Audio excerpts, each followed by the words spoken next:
Siapa yang memohon kepada Allah surga sehari 3 kali, riwayat lain 7 kali, Allah akan masukkan dia, atau surga akan berkata, ya Allah, sungguhnya hambamu fulan memohon agar masuk ke dalamku, maka mudahkanlah ia untuk masuk ke dalamku.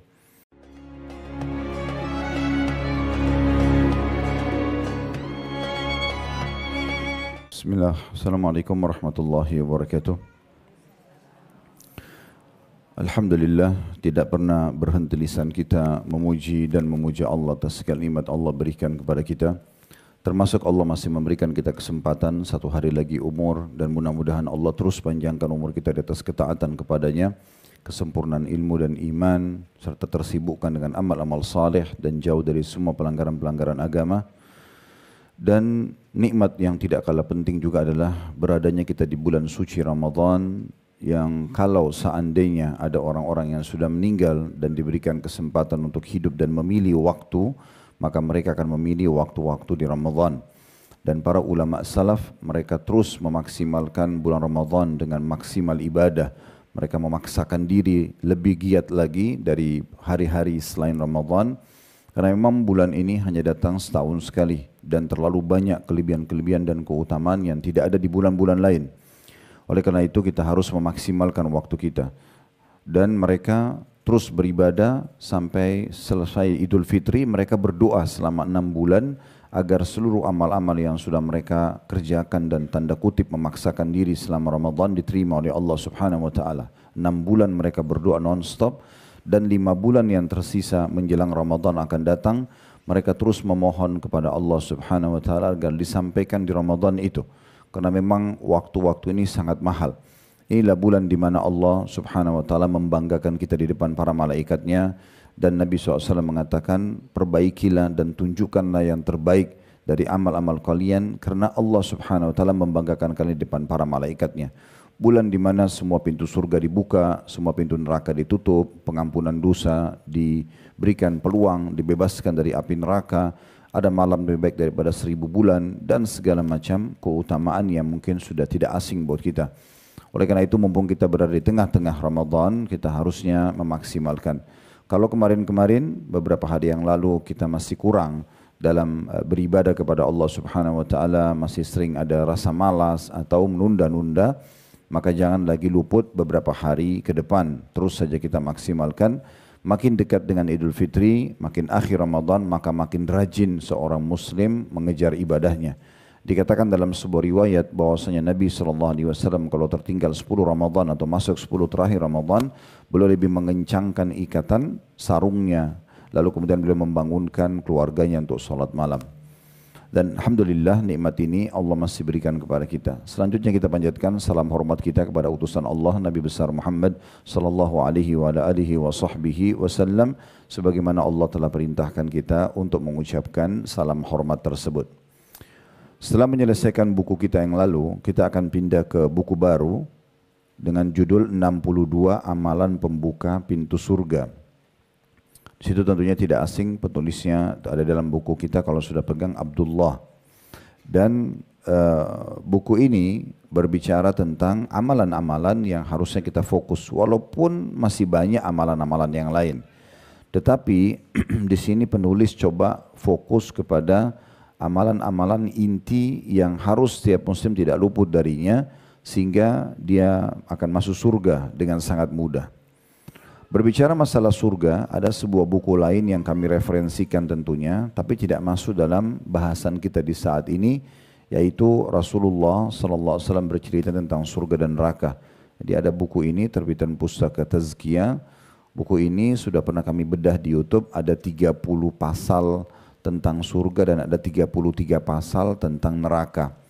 Dan kemarin pada saat perjalanan haji juga kami sempat mengulangi buku ini. Selama haji sekitar 20 harian kami sempat membedah, dan Alhamdulillah Allah mudahkan kita menyelesaikannya.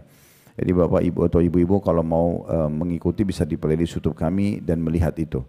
Di sini ada 30 pasal tentang masalah surga. Bermula dari jadi potret-potret surga supaya seperti kita sedang melihatnya diceritakan oleh Nabi SAW. Bermula dari pintu gerbangnya, bagaimana pintu gerbang surga itu sendiri sangat besar. berisikan atau luasnya, maaf, antara satu pintu ke pintu yang tiang pintu ke tiang pintu sebelahnya 40 tahun. Jadi bukan lagi pintu gerbang yang kita lihat seperti pintu gerbang seorang raja atau presiden yang mungkin hanya 10-20 meter misalnya. Tapi ini pintu gerbang yang sangat besar, 40 tahun jarak antara satu tiang ke tiang yang sebelahnya. Dan ini tentunya menandakan pintu itu sangat besar dan akan dipenuhi oleh orang-orang beriman nanti yang masuk pada hari kiamat. Begitu juga dengan istanahnya ya, yang sangat luar biasa, sangat luas ya, dan berisikan dayang-dayang, permadani, dipan-dipan dan segala macam hal yang sangat luar biasa gitu. Yang memang tempat-tempat ini pasti akan selalu dirindukan oleh orang-orang beriman. Sedangkan orang belum baca saja, biasanya kalau ditanya apakah Anda ingin masuk surga, maka pasti jawabannya iya. Ya, karena memang tempat ini sudah secara fitrah Allah buat kita ingin masuk ke dalam surga. Dan target utama seorang muslim memang surga. Karena di sana nanti dalam sebuah hadis dikatakan siapa yang masuk surga tidak akan pernah rusak bajunya, tidak akan habis masa mudanya, serta juga tidak akan ada lagi sakit, tidak akan ada lagi gangguan orang.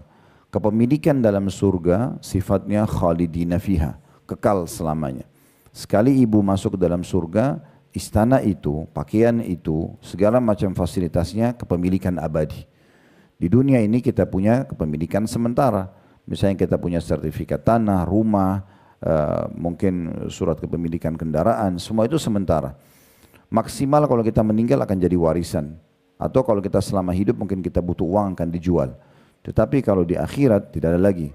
Selalu Allah ikutkan kata-kata surga dengan khalidina fiha. Kekal selamanya di dalam surga itu.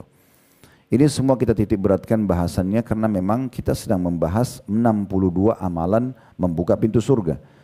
Jadi kalau kita tidak faham, oh ternyata surga itu seperti apa, secara otomatis mungkin kita anggap biasa saja. Apa sih amalannya dan memang seberapa penting orang masuk ke dalam surga. Makanya kita berikan penjelasan. Jadi sekali kita masuk ke dalam surga, maka secara otomatis kepemilikannya abadi. Dan istana-istana di sana bukan seperti yang kita bayangkan istana di dunia. Karena istana-istana seorang mukmin itu sangat besar, sangat luas. Di bahasan buku tadi yang baru kami sampaikan, mungkin saya tidak bisa jelaskan semua karena ada 33 pasal atau bab membahas masalah itu. Tetapi istana seorang mukmin saking indahnya sampai-sampai nanti dia akan duduk di sebuah sisi dan melihat ke arah sisi, dia nikmati istana dan juga kebun-kebunnya itu selama 70 tahun, dia tidak memindahkan pandangan matanya karena indahnya. Dan pada saat dia pindah pun, maka dia pindahkan arah matanya bukan karena dia bosan, tetapi karena dia ingin menikmati tempat yang lainnya. Tidak ada rasa lapar di surga, sehingga orang makan bukan karena lapar, dan kita tahu kalau lapar maka target kita adalah menghilangkan kenyang, bukan menikmati makanannya. Tidak ada rasa haus, sehingga kita tahu juga kalau orang haus maka targetnya menghilangkan dahaga dan tidak nikmatin sebenarnya minumannya. Begitu juga tidak ada letih, tidak ada lagi orang tidur dalam kondisi memang orang kadang-kadang tidur karena ingin menghilangkan letih atau mengistirahatkan tubuhnya. Di surga tidak ada, semuanya kenikmatan abadi. Tidak ada malam yang gelap. Maka ditanyakan kepada salah satu sahabat Ibnu Umar radhiyallahu anhu, bagaimana cuaca dan keadaan sebenarnya di surga itu. Beliau mengatakan, tidakkah engkau melihat awal terbitnya matahari, tidak menyengat mataharinya, tapi cahaya terlihat terang semua apa yang di hadapan kita, seperti itulah keadaan di surga nanti. Seorang mukmin yang paling rendah derajatnya di surga itu memiliki sekian banyak pelayan.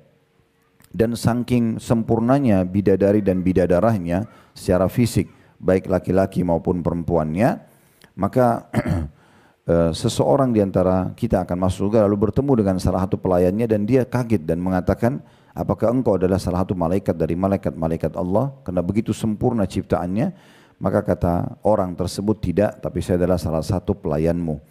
Dan setiap orang-orang mukmin yang paling rendah derajatnya itu memiliki 60 pelayan, yang pelayannya masing-masing memegang nampan di kiri kanan tangannya yang membawa makanan-makanan yang dinikmati oleh ahli surga tersebut dari nampan pertama sampai nampan terakhir tanpa merasa kenyang, karena memang tidak ada lagi rasa kenyang dan lapar.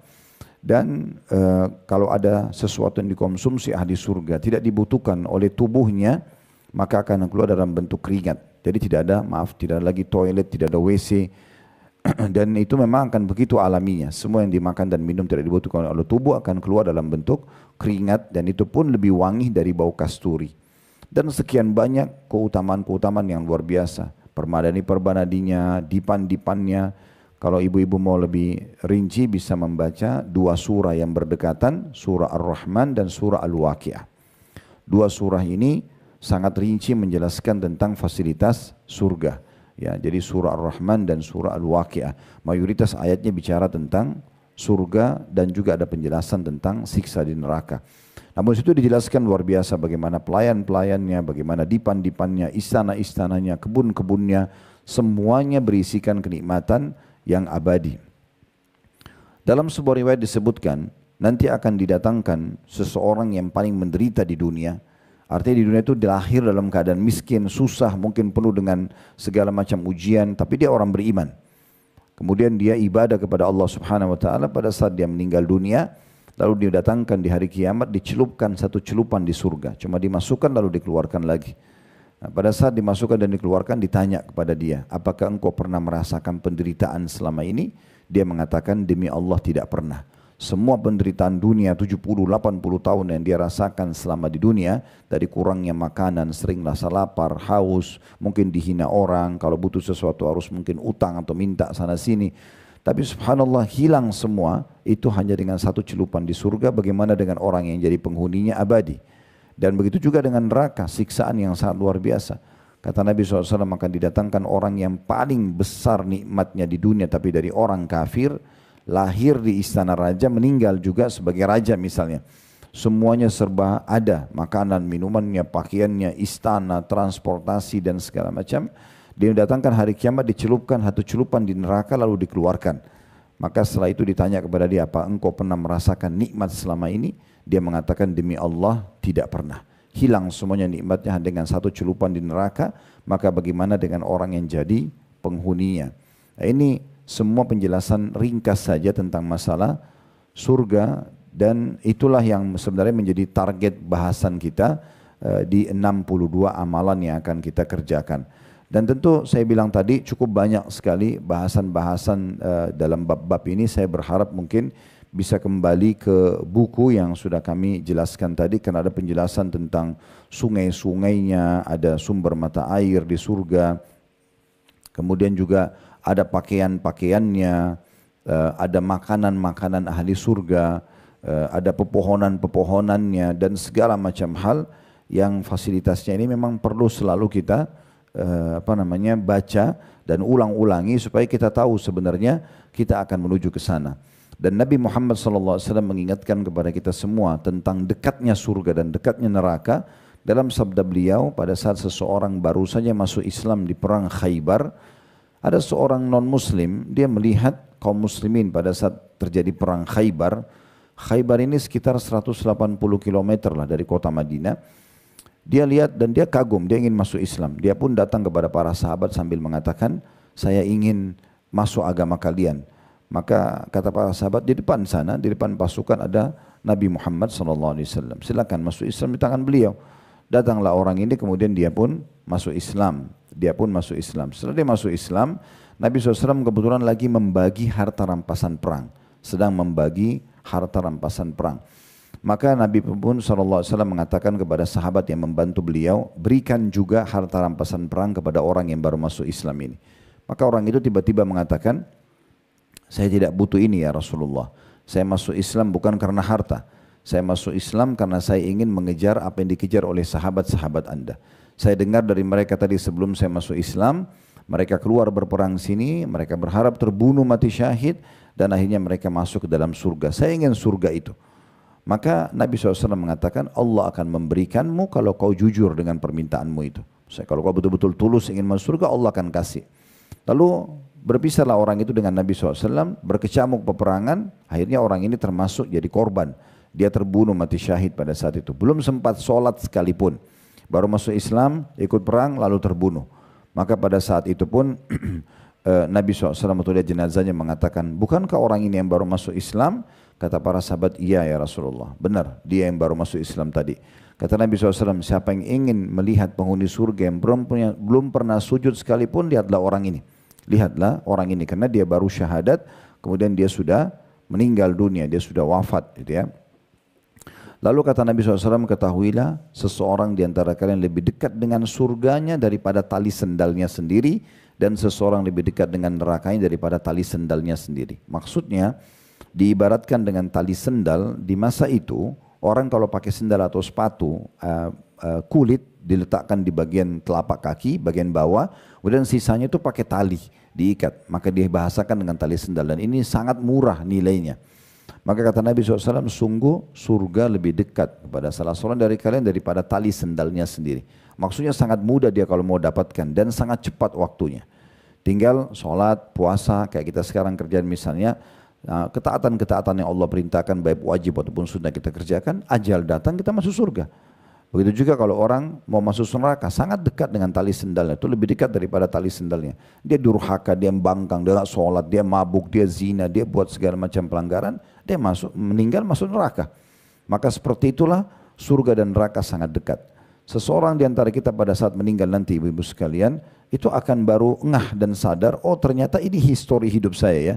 Ini mulai saya lahir, tangisan pertama, kedipan mata pertama, dan seterusnya sampai yang ke 100, yang ke 1 juta, yang ke 10 juta, sampai kita meninggal dunia. Semua suka duka kehidupan yang sudah kita lalui, dari diurus oleh orang tua kita, kemudian pelanggaran-pelanggaran kita lakukan, kemudian ketaatan kita lakukan, sampai kita meninggal dunia, itu hanya akan datang seperti sebuah sejarah ringkas dalam hidup kita, dan kita lihat. Ternyata memang sangat pendek sekali kehidupan dunia ini. Oleh karena itu kita betul-betul harus memaksimalkan. Nah seperti itulah. Baik, kita akan coba masuk ke bahasan buku kita ya. Setelah sedikit saya kasih gambaran tentang surga tadi, 62 amalan pembuka pintu surga, yang tentunya ini diterbitkan oleh pustaka Imam Syafi'i dan ditulis dari Abdullah bin Ali ya. Dan seperti biasa kalau kita bedah buku, saya mengajak untuk melihat daftar isinya dulu ya. Karena memang di daftar isi itulah kita bisa mengetahui sebenarnya apa isi buku ini ya, apa sebenarnya akan dibahas oleh penulis itu ya. Di sini dijelaskan dalam daftar isinya ada selain muqaddimah, ada sebab-sebab masuk surga. Yang pertama mengucapkan 2 kalimat syahadat dan beramal sesuai dengan tuntunan kandungannya. Nanti akan kita jelaskan masalah itu. Kemudian beriman yang kedua, dan konsisten dalam melaksanakan ketaatan serta menjauhi kemaksiatan, artinya selalu taat kepada Allah. Yang ketiga mengerjakan kewajiban dalam Islam. Yang keempat menghafal Asma'ul Husna dan mengamalkannya. Yang kelima membaca Al-Quran dan mengamalkannya. Ada ayat kursi, ada Al-Mulk, ada Al-Ikhlas. Nanti ada dalil masing-masing, salah satu penyebab kita masuk ke dalam surga. Yang keenam berzikir kepada Allah Subhanahu wa taala, ada kurang lebih 5 rincian di situ. Mengucapkan tasbih atau subhanallah, mengucapkan tahmid atau alhamdulillah, mengucapkan takbir atau Allahu akbar pada setiap selesai mengerjakan sholat wajib dan ketika hendak pergi tidur. Kemudian berzikir setelah wudu, yaitu mengucapkan 2 kalimat syahadat. Ini ada hadis yang menyebutkan ya, siapa yang selesai wudu kemudian dia mengucapkan asyhadu an la ilaha illallah wahdahu la syarika la wa asyhadu anna muhammadan abduhu wa rasuluh, akan dibukakan baginya pintu-pintu surga. Kemudian yang C-nya mengucapkan la haula wala quwata illa billah. Kemudian juga yang keempat D-nya doa masuk pasar, nanti akan kita pelajari doa masuk pasar ini. Kemudian yang kelima zikir ketika hendak tidur. Ini semua masuk di poin nomor 6, berzikir kepada Allah Subhanahu wa taala. Tadi sempat kami sampaikan bahwasanya kita bisa saja atau masih banyak bentuk-bentuk zikir yang lainnya. Masih banyak ya yang bisa kita pelajari tentunya. Zikir-zikir yang kita pelajari ini cukup banyak, seperti misalnya zikir dalam sholat ya, ada yang kita baca, zikir habis sholat, ada zikir mau tidur, bangun tidur, ada yang dibaca doa dan zikir pada saat mau makan, habis makan, masuk kamar mandi, keluar kamar mandi, dan seterusnya, cukup banyak. Namun di sini penulis fokus kepada zikir-zikir dan doa yang disebutkan dalilnya langsung ada jaminan surganya. Nah seperti itulah, makanya dia cuma fokus ke 5 bentuk zikir di poin nomor 6 ini.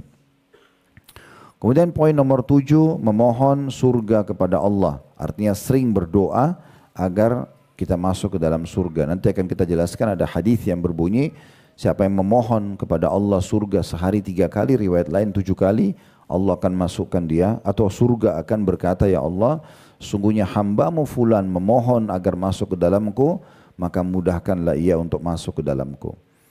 Kemudian juga yang tidak kalah penting, poin selanjutnya yang ke-8, masalah taubat atau kembali kepada Allah Subhanahu wa ta'ala. Dan ini salah satu kunci rahasia yang luar biasa. Karena tidak ada orang yang tidak melakukan kesalahan. Nabi Adam alaihissalam pun melakukan kesalahan. Tapi orang yang pintar adalah orang yang segera bertaubat atau kembali kepada Allah Subhanahu wa ta'ala, namun diikuti dengan istilah setelahnya nasuha, atau betul-betul jujur karena Allah Subhanahu wa ta'ala. Jujur karena Allah Subhanahu wa ta'ala.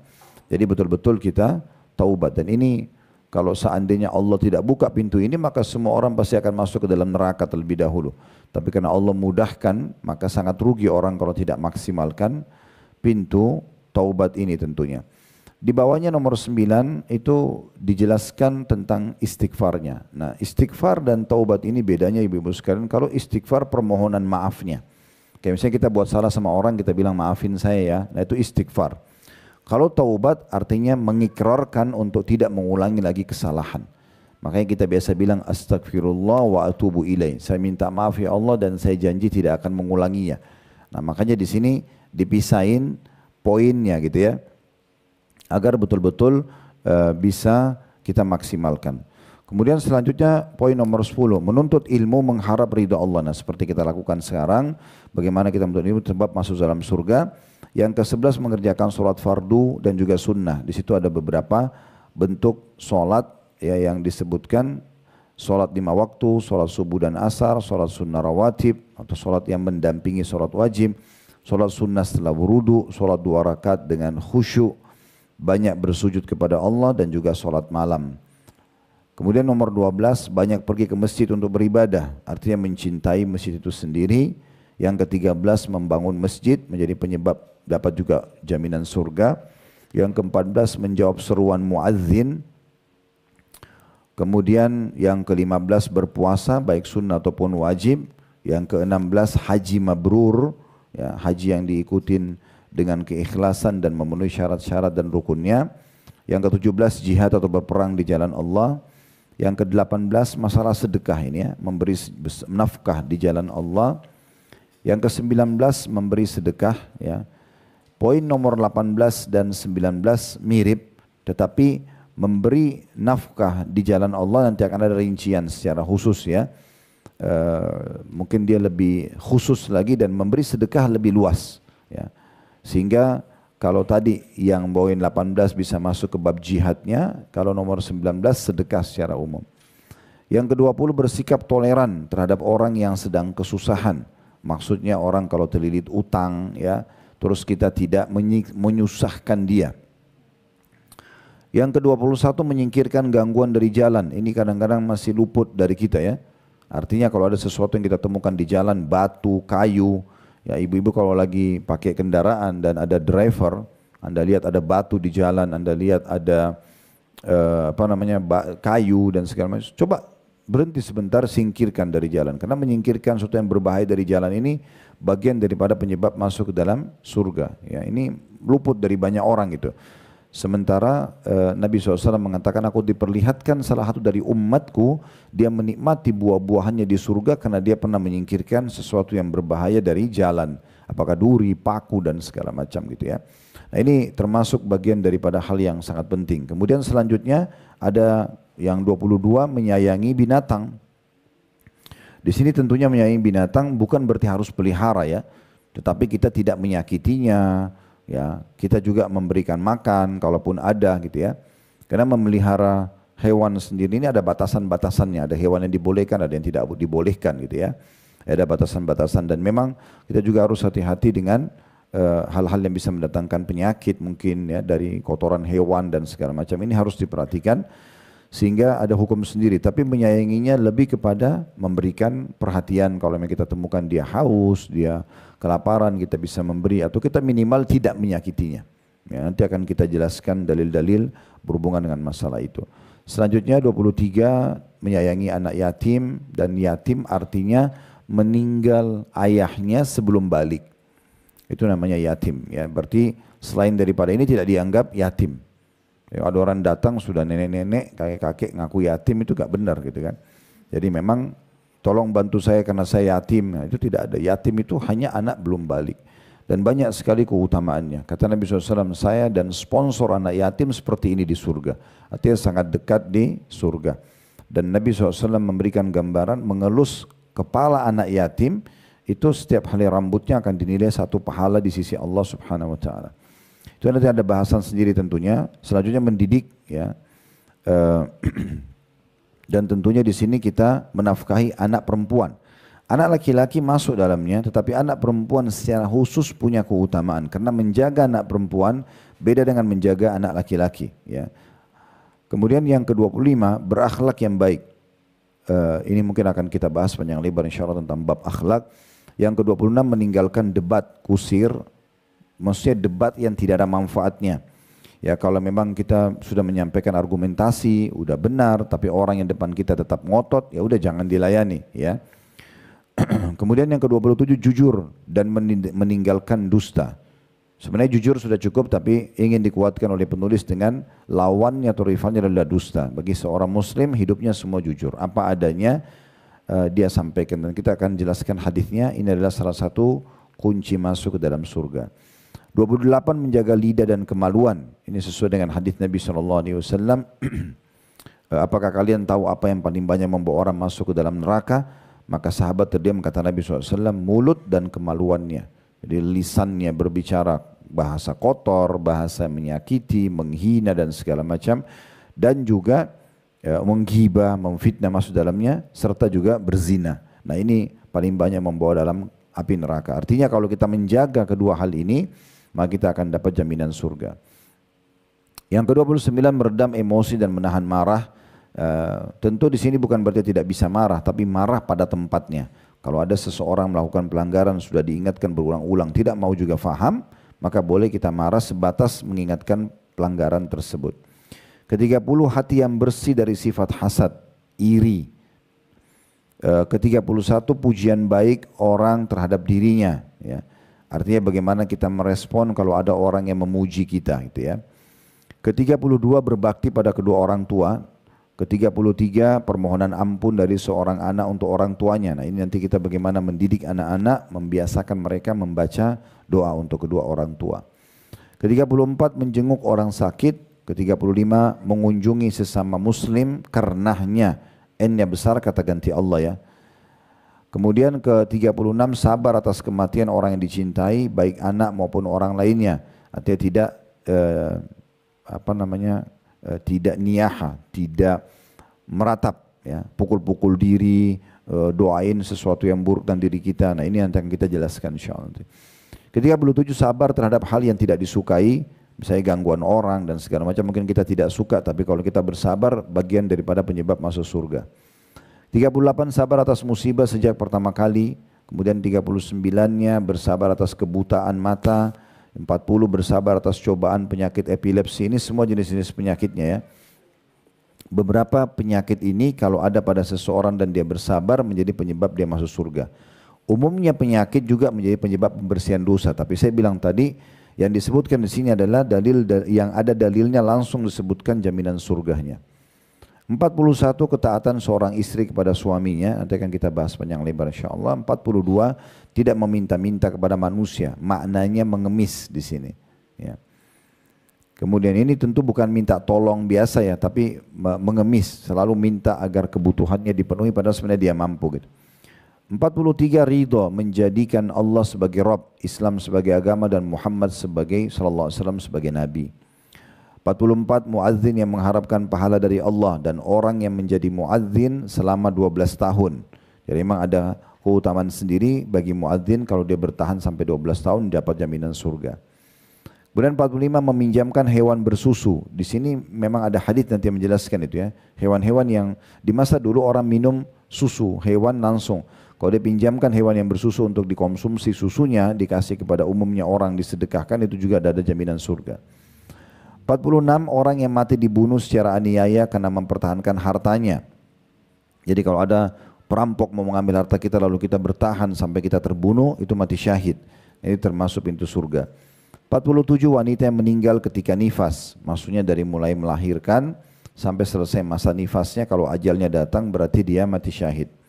48 meninggal bukan di tanah kelahirannya. Ini nanti akan ada penjelasan sendiri di halaman 110 ya, dalil-dalilnya. Bukan sekarang kita jelaskan tapi garis besarnya saja. 49 jenazah seorang muslim yang disolatkan sebanyak 3 saf. Artinya makin banyak orang yang solati jenazah kita, maka makin ada besar peluang masuk ke dalam surga karena doa-doa mereka. Ke-50 bertakziah atau maknanya menghibur orang yang terkena musibah. Nanti kita jelaskan ini karena banyak orang salah faham dengan takziah. Mereka anggap takziah adalah seperti ziarah, maka duduk, makan, ngobrol, segala macam. Padahal sebenarnya dia datang menghibur keluarga yang sedang sedih, ya, dengan memberikan makanan, mendoakan dan menyabarkan dan tidak berlama-lama. 51 menebarkan salam, memberi makan, menyambung tali silaturahim dan melembutkan perkataan. Ini sesuai dengan hadis Nabi SAW, afsyus salam, sebarkan salam, wa atimut ta'am, berikanlah makan atau traktir orang atau berbagi. Ramadan sekarang berbagi buka puasa misalnya. Wasilul arham, lanjutkan hubungan silaturahim, dan sallu bil laili wan nasu niyam, salat pada malam hari pada saat manusia tidur. Itu ada hadis menjelaskan masalah itu. 52 mengisi saf salat yang kosong, dan termasuk bisa ibu dan bapak sekalian melangkah mengisi saf yang kosong ya. Jadi dalam salat pun kita masih bisa melangkahkan kaki untuk mengisi saf yang kosong. Nanti akan kita jelaskan itu insyaallah. Ke-53 orang lemah dan direndahkan oleh orang lain serta orang-orang fakir dan miskin. Jadi ada mungkin orang kita lihat dari sisi ekonomi kurang, fisik dan paras wajah kurang, tapi dia orang sangat dekat dengan Allah Subhanahu wa taala. Orang-orang seperti ini justru ahli surga. Ke-54 bersih dari sifat sombong, berkhianat terhadap harta rampasan perang dan juga bebas dari utang. Ini termasuk ada jaminan surga. Kemudian selanjutnya di sini ada 66 ya. Di judulnya 62 ya. 55 bersifat malu. Ya, ini juga termasuk sifat yang harus dipertahankan tentunya. Kemudian 56 bersikap toleran dalam hal jual beli dan ketika membayar atau menagih utang. Maksudnya mempermudah, tidak mempersulit gitu ya. 57 senantiasa hidup berjamaah atau bersama dengan kaum muslimin. 58 tentang penguasa yang adil, laki-laki yang penyayang dan laki-laki yang memiliki tanggung jawab keluarga serta memelihara kehormatan dirinya, maksudnya dari perzinahan. 59 memperlakukan orang lain sebagaimana ia ingin diperlakukan oleh orang lain, maksudnya selalu aja baik sama orang karena dia juga mau dibaikin oleh orang. Ke-60 hakim yang memutuskan perkara dengan benar. 61 orang-orang yang tidak meminta untuk diruqyah, tidak mempercayai ramalan, tidak meminta diobati dengan besi panas, dan mereka hanya bertawakal kepada Rabb mereka. Ini besi panas kain bahasa Arabnya ya. Jadi biasanya ada pengobatan nabawi dulu. Kalau masa sekarang masih dipakai untuk stroke. Jadi dikagetin di badan ada besi panas. Ini ada metode sendiri tentunya. Itu dijadikan pengobatan terakhir. Kalau orang jadikan sebagai kebiasaannya sehingga tubuhnya malah luka, maka itu bisa menahan dia masuk ke dalam surga. 62 ucapan yang diridhoi oleh Allah Subhanahu wa taala. 60 sebenarnya sampai sini harusnya ya. Kemungkinan besar kalau kita lihat 66 ini berarti di awal lembaran buku kita dia keliru tulis, harusnya 66 amalan pembuka pintu surga ya. 63 meninggalkan pakaian mewah dengan niat tawadhu karena Allah meskipun sebenarnya ia sanggup mengenakannya. Yang 64-nya tidak menyakiti tetangganya, 65 mengkafani mayit ya. Dan yang terakhir 66 mewujudkan sifat-sifat baik tertentu. Nah seperti itu kurang lebih gambaran daftar isinya ya. Nah biasanya kami berbagi kalau ibu dan bapak sekalian baru membeli buku, maka kami sarankan selalu membaca daftar isi. Biasanya kita kalau membeli buku seperti ini untuk membaca sendirian itu malas ya. Jarang sekali kita bisa menyelesaikannya. Makanya kita menggunakan metode membedah buku seperti ini. Nah cara yang menarik adalah yang dari pengalaman kami, baca daftar isinya, kemudian cari dari daftar isi itu kira-kira yang paling menggelitik, tanda kutip sini, yang paling buat ibu mau baca. Misalnya, oh saya mau baca poin tentang bersifat malu. Mulai dari situ. Mulailah kita baca, kemudian nanti itu akan memicu kita ingin membaca bab lainnya, bab sebelumnya, bab sesudahnya, akhirnya kita bisa menyelesaikan buku atau mengikuti bedah buku seperti ini. Nah itu sebabnya kenapa kita membaca daftar isi, dan memang penulis, semua penulis kalau tulis buku pasti dia pakai daftar isi karena itu keringkasannya. Apa yang akan dibahas di buku ini semua sudah diringkas dalam daftar isi tadi. Baik, kita akan coba masuk ke bahasan pertamanya ya, di sebab-sebab masuk dalam surga, yaitu mengucapkan 2 kalimat syahadat dan beramal sesuai dengan tuntunan dan juga kandungannya di halaman 7. Ya, saya akan bacakan dulu dalil yang disebutkan oleh penulis di sini. Dari Ubadah bin Samit radhiyallahu anhu dari Nabi SAW, beliau bersabda, "Man syahida an la ilaha illallah wahdahu la syarikalah wa anna Muhammadan abduhu wa rasuluhu wa anna Isa abdullahi wa rasuluhu wa kalimatu alqaha ila Maryam ruhun min wal jannatu haqqun wan naru haqqun adkhalahu Allahul jannata ala ma kana minal amal." Barang siapa yang bersaksi bahwasanya tidak ada ilah atau Tuhan selain Allah semata dan tiada sekutu baginya, N-nya besar kata ganti Allah, dan bahwasanya Nabi Muhammad adalah hamba dan rasulnya, bahwasanya Isa adalah hamba Allah dan utusannya, dan kalimatnya, N-nya besar kata ganti Allah, kalimat-kalimat dari Allah yang disampaikan kepada Maryam dan ruh dari sisinya yang ditiupkan, dan bahwasanya surga itu benar, neraka itu benar, niscaya Allah subhanahu wa ta'ala akan memasukkan ke dalam surga dengan perbuatan yang telah dia kerjakan. Di bawah ada putnot nomor 1 disebutkan oleh Bukhari dan juga Muslim. Hadits ini dulu kita coba bedah menjadi beberapa bagian ya. Kalau ibu yang pegang bukunya tolong digaris bawahi di situ dan dikasih angka-angka di atasnya ya. Yang pertama itu adalah barang siapa yang bersaksi bahwasanya tidak ada ilah selain Allah semata dan tidak ada sekutu bersamanya, ini dikasih angka 1. Kita akan bahas faidah pertama itu.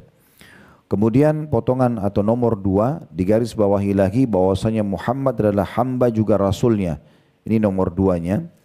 Kemudian yang ketiga bahwasanya Isa adalah hamba Allah dan utusannya. Ini nomor 3. Kemudian nomor 4-nya bahwa kalimatnya, N-nya itu kata ganti Allah, kalimatnya disampaikan kepada Maryam dan ruh dari sisinya. Ini yang keberapa? Yang keempat itu ya. Kemudian yang kelima, dan surga itu benar adanya. Kemudian yang keenam, dan neraka itu benar adanya. Terakhir yang ketujuh adalah Allah akan masukkan dia ke dalam surga sesuai dengan kadar amal yang dia miliki. Jadi ada 7 faedah yang akan kita bahas di dalam hadis ini. Baik, kita akan masuk dulu di faedah yang pertama.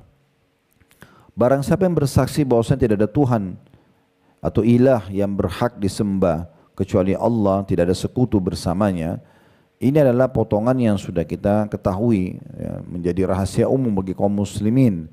Tidak ada Islam tanpa kalimat ini. Dan ini bukan hanya sekedar diucapkan dengan lisan, bukan hanya sekedar orang mengatakan la ilaha illallah selesai, tapi dia harus diikuti dengan pemahaman mendalam dan juga diaplikasikan dalam kehidupan sehari-hari. Perlu kita garis bawahi, susunan kata-kata ini luar biasa. Apapun yang mata kita jangkau di langit sana dan tidak dijangkau, dijangkau itu seperti misalnya pergantian siang malam, turunnya hujan, burung yang berterbangan, bintang-bintang di langit, matahari dan seterusnya. Yang tidak terjangkau Allahu alam, kita nggak tahu, mungkin ada planet yang belum dilihat oleh mata manusia, ada yang Allah ciptakan di langit sana. Kalau dalam ayat Al-Quran dijelaskan malaikat itu di langit ya, mereka ada di langit. Ini belum dijangkau. Di bumi juga apapun yang dijangkau oleh mata kita seperti pepohonan, manusia, hewan-hewan yang kita bisa jangkau lah, air kita bisa lihat gitu ya, semua itu. Atau tidak bisa dijangkau oleh mata, seperti udara kita nggak bisa lihat dengan mata kita, ya kasat mata nggak bisa. Kemudian mungkin sifat-sifat yang kita rasakan kayak misalnya jujur, dusta, ya kan itu. Atau rasa kita rasakan kayak lapar, haus, kita kan nggak bisa lihat tuh, ya. Tapi bisa kita rasakan. Semua itu yang kita bisa lihat atau tidak bisa lihat di atas bumi, begitu juga di kedalaman lautan, di kedalaman bumi yang kita bisa lihat dari segala jenis hewan-hewan ataupun belum kita pernah lihat dengan mata kita. Semuanya itu Kalau muncul pertanyaan dalam jiwa kita dari mana, siapa yang membuat, warnanya, bentuknya, jenisnya, segala macam hal, maka kembali kepada kalimat la ilaha illallah. Tidak ada yang mengurusnya, tidak ada yang menciptakan, tidak ada yang merawat kecuali Allah Subhanahu wa taala. Jadi memang kusunan kata ini kata yang luar biasa. Banyaknya orang yang akhirnya menyembah pohon, menyembah patung, menyembah bintang-bintang, menyembah dewa-dewa. Karena secara fitrah manusia itu tahu dia punya Tuhan. Tetapi mereka tidak punya panduan siapa Tuhannya. Sebagai seorang muslim kita dipandu. Ada Tuhan satu yang mengurus semua ini adalah Allah. Tidak ada sekutu bersamanya. Tidak ada partnernya. Dia sendiri yang menciptakan dan mengurus semua ini. Dia menciptakan para malaikat dan diberikan tugas-tugas. Dan menciptakan manusia dan jin juga demikian. Dan hewan-hewan juga masing-masing punya fungsi dan semuanya sempurna. Tidak ada satupun dari ciptaan Allah Subhanahu wa taala yang tidak sempurna. Kalau ada yang mengatakan, tapi Ustaz ada manusia lahir cacat. Allah ingin menunjukkan bahwasanya Allah mampu melakukan apa saja. Dan dari sekian banyak manusia, persentase orang yang cacat itu kecil sekali. Kecil sekali. Mungkin dari 100 orang yang cacat satu atau bahkan kurang dari itu. Ya mungkin cuman kalau dari 100% cuma 0,0 sekian saja. Agar Allah menunjukkan memang Allah bisa menciptakan sempurna, bisa menciptakan tidak sempurna. Sebagaimana juga kadang-kadang kita melihat ada satu hewan misalnya jenis ikan, wujudnya itu sepertinya kurang menarik buat kita. Tapi Allah ingin tunjukkan kemahakuasaannya, Allah mampu menciptakan itu yang manusia sendiri walaupun di mata manusia buruk mereka tidak bisa ciptakan itu. Ya, mereka tidak bisa buat apa-apa. Semua itu dengan hikmah yang luar biasa dari Sang Pencipta Allah Subhanahu wa taala. 13 tahun ibu-ibu sekalian dakwah Nabi Muhammad SAW di Mekah itu 13 tahun. 10 tahun pertamanya kan 13 tahun di Mekah. 10 tahun pertama belum ada perintah puasa, belum ada perintah jihad, belum ada perintah zakat. Yang ada penanaman tentang susunan kata ini. La ilaha illallah. Ini yang didakwakan oleh Nabi SAW. Tanaman kepada orang Quraisy, tidak ada Tuhan yang berhak disembah kecuali Allah. Jangan sembah berhala yang kalian pahat sendiri, kalian warnain, kalian bentuk, kalian namakan. Lalu kalau rusak kalian perbaiki, lalu kalian anggap sebagai Tuhan, itu gimana ceritanya? Maka dikenal dengan masa jahiliyah di masa itu.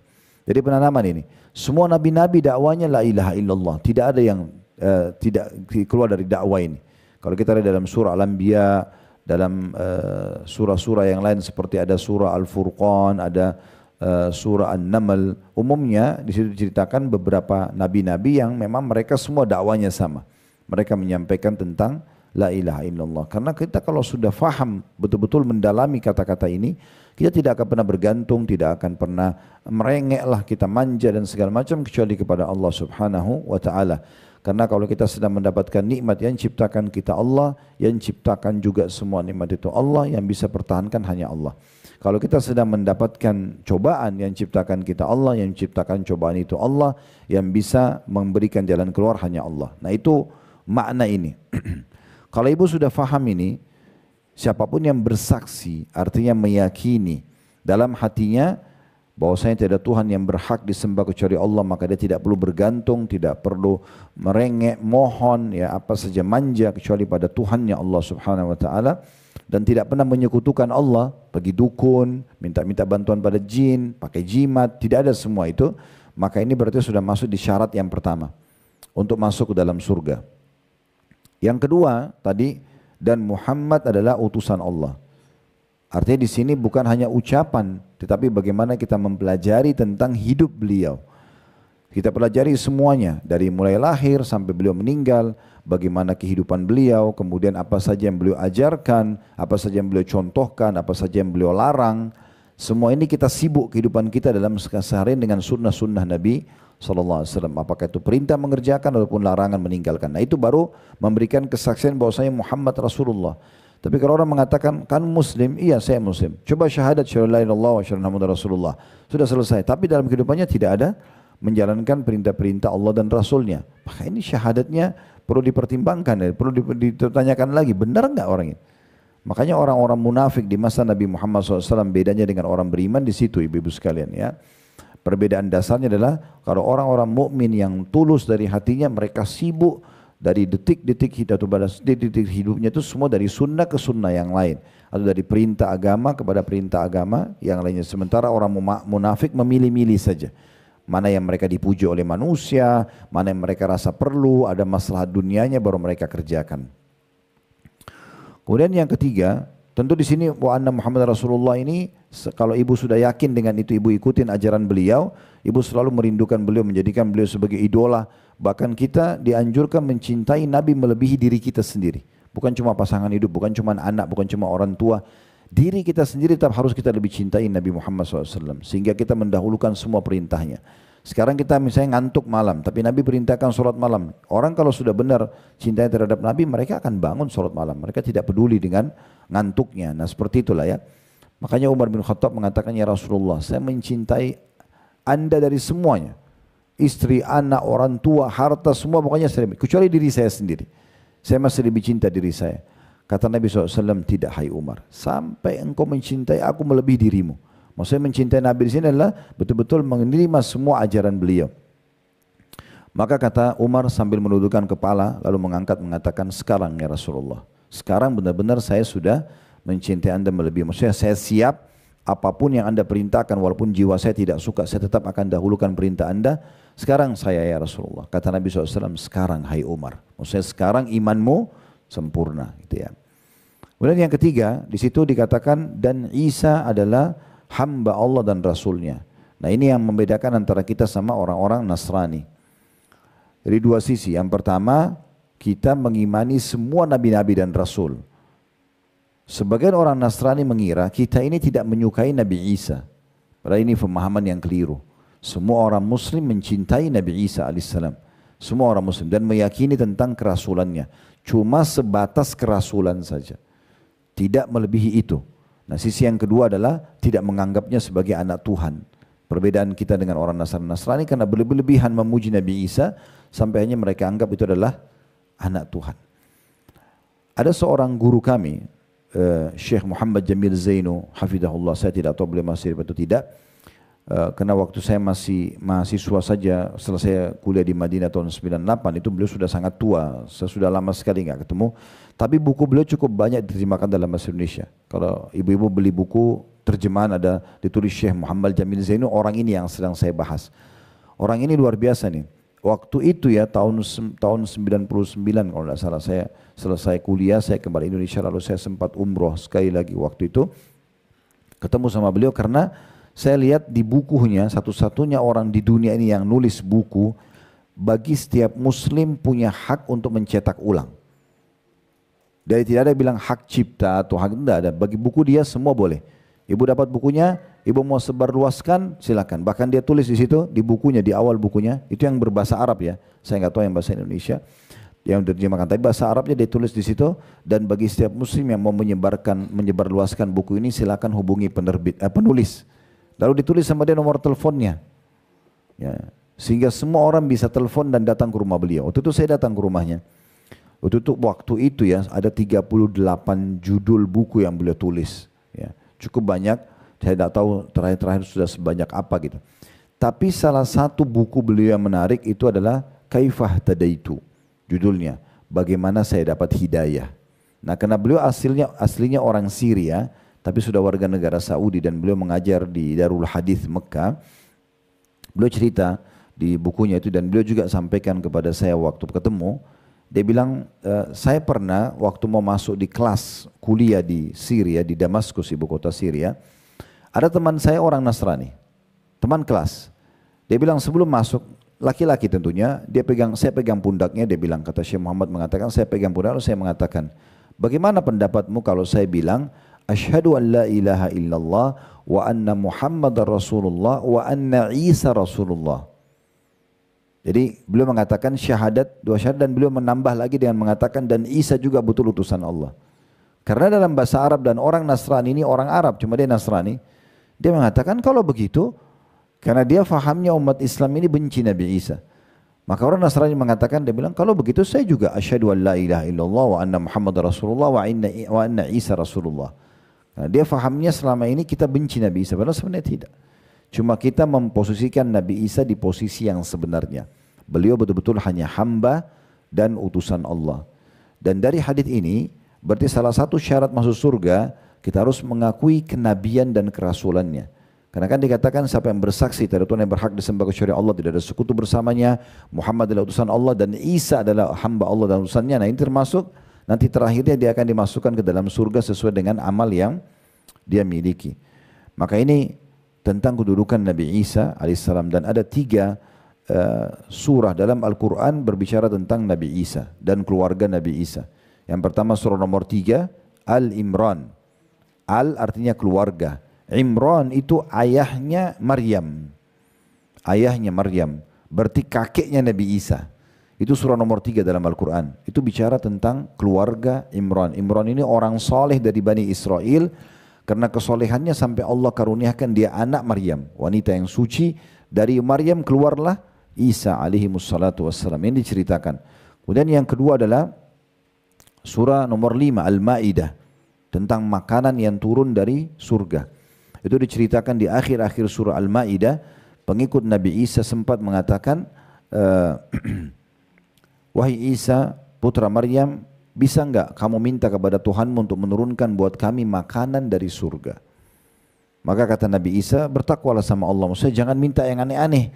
Tapi mereka bilang supaya hati kami tenang, supaya iman kami lebih kuat. Maka Nabi Isa pun berdoa dan Allah turunkan waktu itu makanan dari surga. Tentu kalau ibu-ibu melihat tafsir surah Al-Maidah surah nomor 5 di ayat-ayat terakhirnya, itu digambarkan tentang beberapa riwayat jenis makanan yang diturunkan. Tapi riwayat yang paling kuat itu adalah nampan dari surga yang sangat besar berisikan ikan dan banyak makanan, sehingga mereka Bani Israel waktu itu pengikut Nabi Isa sempat makan beberapa waktu. Tidak habis-habis makanan itu karena banyaknya, dan tidak rusak juga karena makanan dari surga gitu ya.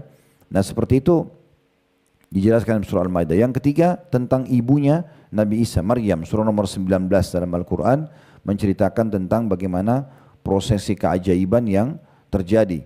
Karena Maryam betul-betul seperti di faedah nomor 4 di situ ya.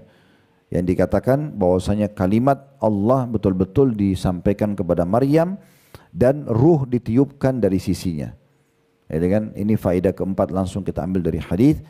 Dalam surah Maryam digambarkan bagaimana Allah datangkan Jibril alaihissalam bicara dengan Maryam, hai Maryam, engkau akan diberikan keturunan oleh Allah gitu kan, sampai Maryam masih diskusi sama malaikat Jibril mengatakan bagaimana bisa aku memiliki anak sementara aku belum pernah disentuh laki-laki gitu kan. Maka Jibril mengatakan itu sudah keputusan Allah, lalu ditiupkan ruh dari sisi Allah Subhanahu wa taala ya, sehingga hamillah